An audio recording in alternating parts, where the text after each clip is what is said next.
क्योंकि रुबीना बहन तो अपनी स्टोरी बता रही थी, तो उसमें जो कुछ एक फसाद शुरू हुआ और ख़त्म होगा, तो मैं अपनी आपकी और अपनी हमारा एक ही साथ टाइम गुज़रा, और जो भी वो मुश्किल टाइम था तो मैं शेयर कर दूंगा, और वो शेयर करने के बाद मैं फिर अपनी डेली रूटीन पर आ जाऊंगा, और फिर हम अपनी जो रूटीन होगी वो आप सबके साथ शेयर करते रहेंगे।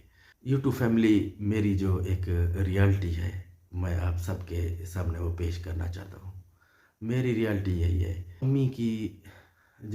मेरी अम्मी की जो शादी है उनके कज़न से हुई थी, जो उनके चाचा के बेटे थे। लेकिन ये शादी ज़्यादा देर तक नहीं चल सकी थी। मेरी उस वक्त 1.5 साल की एज थी, रुबीना बहन की 3.5 साल थी एज। तो उसके बाद जो है अम्मी और वाले साहब की ज़्यादा नहीं बन सकी, जिसकी वजह से अम्मी ने बहुत मुश्किलें उठाई थी, और बहुत मुश्किल और कठिन टाइम भी देखा था, और बहुत कोशिश की थी कि किसी तरीके से ये जो घर है बच सके, लेकिन ये घर नहीं बच सका था। और वाले साहब अम्मी को जो है ज़बरदस्ती से निकाल देते थे, और अम्मी बाहर बैठी बैठी रहती थी। फिर उनको नानी और नाना ले जाते थे अपने घर। तो इस तरीके से जब तक ये सिलसिला चलता रहा, फिर आखिर में ये तलाक हो गई थी। आपको पता है कि पुराने दौर में ये जो रिश्ते हैं, ना बेटे से पूछा जाता था ना बेटी से। बड़े जो वालिदैन एक साथ बैठते थे वो खुद ही तय कर देते थे, और ये शादियाँ हो जाती थी। किसी की शादी चल जाती थी, किसी की नहीं चलती थी, तो किसी की अंडरस्टैंडिंग बन जाती थी और किसी की नहीं, तो जिसकी वजह से अक्सर शादियाँ जो थी वो ख़त्म होती थी और अक्सर चलती भी थी। तो ये सब किस्मत का है। तो मेरे नाना के जो दूर के रिश्तेदार थे, एक चाचड़ बरादरी, कुछ वहीं हमारे इलाके में भी बैठे हैं, और उनके कुछ रिश्तेदार ज़िला रहीम यार ख़ान में बैठे हैं। तो नाना और उन लोगों का आपस में आना जाना बहुत था। मेरे नाना जो थे और मामू, ये बहुत बड़े पहलवान थे अपने वक्त के। ये लोग एक ज़िले से दूसरे ज़िले कुश्तियाँ भी लड़ने जाते थे, और इनकी बहुत ज़्यादा आपस में प्यार मोहब्बत पहचान और जो दोस्ती थी वो बहुत ज़्यादा थी। तो उस दोस्ती की बिना पर जो है नाना ने अम्मी की शादी ज़िला रहीम यार ख़ान में कर दी, जो ज़िला रहीम यार ख़ान की एक तहसील है खानपुर, और उसके साथ जो एक कस्बा लगता है नवाकोट, वहाँ पे नाना ने अम्मी की जो शादी है वहाँ कर दी थी। उस टाइम पे मुझे याद है कि जब बारात आई थी तो मैं 1.5 साल का था, रुबीना बहन जो है 3.5 साल की थी। तो अम्मी को ऊँट पर बिठाया गया था, और उस टाइम पे जो ऊँट के ऊपर कचावे बांधते थे और वो लोग उसके ऊपर सवार हो के एक जगह से दूसरी जगह जाते थे, ये रिवाज बहुत था। तो मुझे बाकी तो याद नहीं है ज़्यादा ऊँट, लेकिन ये मुझे याद था कि अम्मी उस एक ऊँट पे बिठाया गया, जिस पे आगे अंकल यासीन, जो कि बहुत ज़बरदस्त और बहुत अच्छे इंसान थे, वो आगे बैठे थे और पीछे अम्मी बैठी थी। तो मैं छोटा सा था, मैं देख रहा था कि अम्मी कहाँ जा रही है। तो अम्मी को जब वो लेके चले गए तो मुझे नानी और नाना ने अपने पास रखा था, और मैं और बिना नानी नाना के पास रह गए थे। अम्मी की शादी हो गई थी। फिर कुछ अर्सा ये भी होता था कि कभी कभार हम अम्मी के पास भी जाते थे, क्योंकि अम्मी के बच्चे तो नहीं थे उस टाइम पे।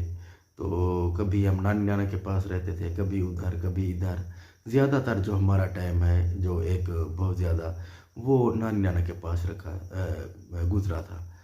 और फिर मैं और बीना जो है करबी मदरसा था हमारे घर के, उसमें हम दोनों ने तालीम भी हासिल की थी, जितनी उस टाइम पे कर सके थे। मेरे ख्याल में 5, शायद रुबीना बहन और मैं 5 ही एक साथ पढ़े थे उस मदरसे में।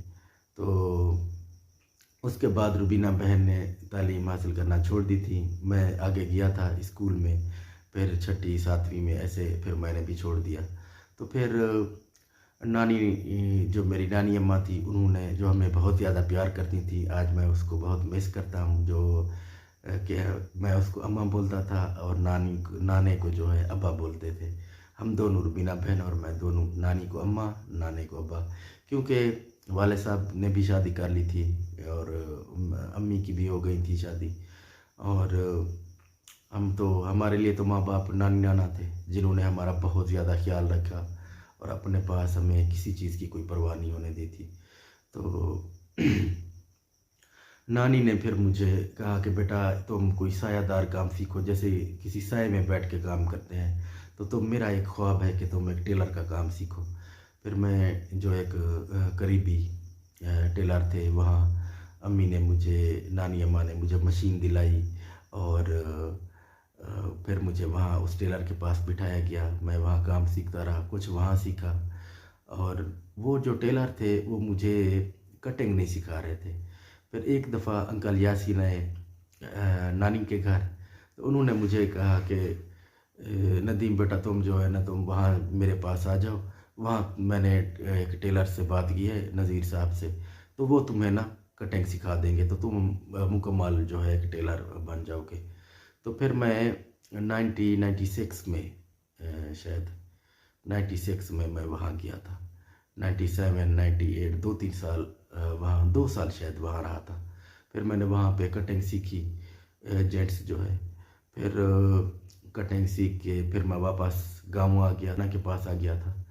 और उसके बाद फिर मैं कराची चला आया था और मैंने नौकरियां भी वहाँ बहुत की, जैसे घर घर में होता है, जो भी मुझे काम मिलता था मैं वो भी करता था और साथ टेलर का काम भी करता था। रुबीना बहन भी कराची में थी हमारे साथ, कभी वो खाला के पास होती थी, कभी फूफो के पास, ऐसे। तो वहाँ वाले साहब भी वहीं वहीं हैं, अभी भी कराची में ही हैं। तो जब हम बड़े हो गए तो फिर वाले साहब भी हमारा थोड़ा ऐसे ख्याल रखते थे, जैसे हम उनके पास जाते थे तो वो जैसे उन्होंने खाना अच्छा बनाना और ऐसे खुश होते थे। तो क्योंकि हमारा जो मुश्किल टाइम था उसमें हमारे मुश्किल टाइम में वाले साहब नहीं थे, नानी नाना थे। जब हम बड़े हो गए तो फिर वाले साहब जो हमें अच्छा रिस्पॉन्स करते थे और हमारे साथ रहे, हम जब भी उनके पास जाते थे वो खुश होते थे। तो फिर ये हुआ रुबीना बहन की शादी किस तरीके से हुई कि